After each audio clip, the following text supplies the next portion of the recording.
మనం అన్ని నమ్ముతూ వచ్చాం, నమ్మి మోసపోయాం. ఒక పెద్ద మనిషి ఒక మాట చెప్పాడు, అన్ని తెలిసినాడంట అమాస నాడు చచ్చిందంట, ఏమి తెలియనాడు ఏకాశి నాడు చచ్చిందంట. గమనించండి, మనము నమ్ముతున్నాం, డబ్బును నమ్ముతున్నాం, ఆస్తిని నమ్ముతున్నాం, భూములు నమ్ముతున్నాం, అందాన్ని, ఐశ్వర్యాన్ని, స్టేటస్ ను నమ్ముతున్నాం. కానీ ఒక సత్యం ఏందో తెలుసా? ఒకరోజు నువ్వు ఒంటరిగా వచ్చావు, ఒంటరిగా వెళ్తావు. ఏది నీతో రాదు. నా చేతిలో ఉన్న బైబుల్, యేసు క్రీస్తు ఈ లోకంలో ఒక మాట చెప్పాడు, ఒక మనుషుడు లోకమంతా సంపాదించుకొని తన ప్రాణాన్ని పోగొట్టుకుంటే వానికేమీ ప్రయోజనం. ప్రపంచాన్ని చిన్న వయసులో జయించిన అలెగ్జాండర్ గ్రీకు వీరుడు చిన్న వయసులో 26 సంవత్సరాల వయసులో రక్తము కక్కుకుంటూ చచ్చిపోయాడు. ప్రపంచాన్ని జయించాడు, ప్రపంచాన్ని. కానీ తాను చనిపోతున్నప్పుడు తన దగ్గర 4 కమాండర్లు ఉన్నారు, సైన్యాధిపతులు. వాళ్ళని పిలిచి ఒక మాట చెప్పాడు, అలెగ్జాండర్ ది గ్రేట్ అనే నేను ప్రపంచాన్ని జయించాను. ఒకరోజు సముద్రం ముందు నిలబడి సముద్రంతో అన్నాడు, సముద్రమా నీవు కూడా ప్రజలైతే నిన్ను నేను జయించేవాడిని.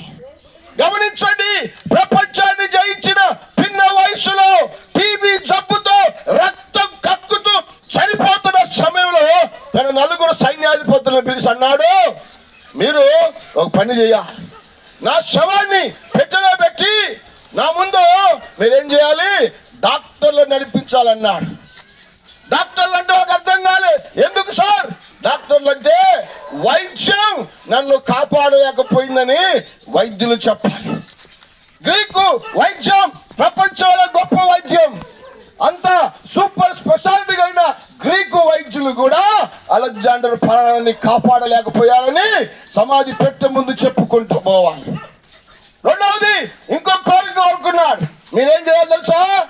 నేను సంపాదించిన వెండి బంగారం అంతా మీరు కింద పారేసుకున్నాను తీసుకొని పోవాలి, నా పెట్టె మీద చల్లుకుంటూ తీసుకొని పోవాలి.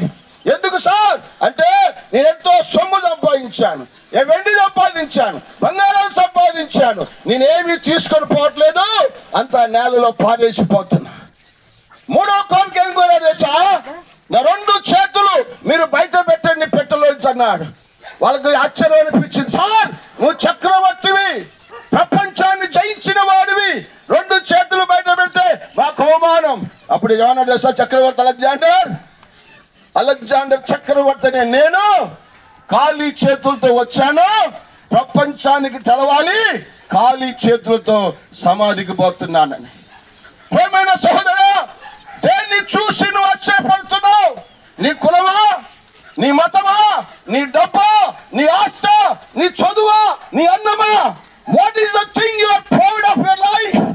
దేన్ని చూసి ఆశ్చర్యపడుతున్నావు? అలెగ్జాండర్ చక్రవర్తి ప్రపంచంలో ప్రతి ఒక్కరూ ఒప్పుకొని తీరాల్సిందే. అలెగ్జాండర్ గురించి నా చేతిలో ఉన్న బైబిల్ ముందే చెప్పింది. ఎందుకు ఈ మాట చెప్తున్నాను? ప్రపంచ నియంతలు వచ్చారు, వెళ్ళిపోయారు. కానీ ఈ రాత్రి ప్రపంచాన్ని జయించిన ఒకే ఒక చక్రవర్తి. యోహాను సువార్త 16వ అధ్యాయం 33వ వచనంలో నా యేసు ఏమన్నాడు తెలుసా? నేను లోకమును జయించి ఉన్నాను. హల్లెలూయా! ప్రపంచాన్ని జయించిన వాడు నేను ప్రకటిస్తున్న నా యేసు. ఎందుకో తెలుసా? యేసు ప్రభు వాడిన ఆయుధం ఏంటిది? తుపాకులు వాడలేదు, తూటాలు వాడలేదు, శత్రువుని చంపలేదు, రక్తపాతం చేయలేదు. నా ప్రభు ఏం చేశాడు తెలుసా?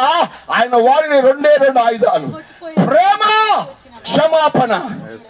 యేసు వాడిన ఆయుధాలు, యేసు ప్రపంచాన్ని జయించడానికి వాడింది 2 ఆయుధాలు. మొట్టమొదటిది ప్రేమ, రెండవది క్షమాపణ. ప్రపంచంలో ఏ మానవుడు చేయని గొప్ప కార్యం నా యేసు చేశాడు. 2 రోజుల క్రితం నేను ఒక ప్రెస్ రిపోర్టర్తో ఫోన్లో మాట్లాడుతున్నాను. ఆయన ఆ లైవ్ లో కొన్ని కాని మాటలు చెప్పాడు. నేను ఫోన్ చేసి ఆ రిపోర్టర్ని అడిగాను, ఎందుకయ్యా అలా మాట్లాడావంటే ఆయన ఏదో చెడ్డ మాట వలకపోయాడు. సార్ నేను ఎవరైతే రిపోర్ట్ చేశానో, ఇంటర్వ్యూ చేశానో వాడు మంచోడు కాదు, అది ఇదని చెడ్డ మాట చెప్తుంటే నేనన్నాను, ఆయన క్రైస్తవుడు కాకపోవచ్చు, ఆయన క్రైస్తవ వ్యతిరేకే కావచ్చు. నన్ను మెప్పించడానికి దయచేసి ఆయన తిట్టబాకు. నా యేసు నాకేం నేర్పాడు తెలుసా? క్షమించమని నేర్పాడు. నా యేసు ప్రేమించమని నేర్పాడు. నా యేసు ఎదుటి వాడిని మేలు కోరమని నేర్పాడు. నా యేసు ఎదుటి వాడిని ఆశీర్వదించమన్నాడు. అది యేసయ్య ప్రేమలో గొప్పతనం. ఏమి నమ్ముతున్నావు? నువ్వు నమ్మేది ఏది నీతో రాదు. నువ్వు నమ్మేది ఏది నీకు మోక్షం ఇయ్యదు. నువ్వు నమ్మేది ఏది కూడా నీకు స్వర్గాన్ని ఇవ్వదు అని నేను ఆ సత్యాన్ని గ్రహించాను. గడిచిన 30 సంవత్సరాలు ప్రపంచం తిరుగుతూ ఈ సత్యాన్ని ప్రకటిస్తున్నాను.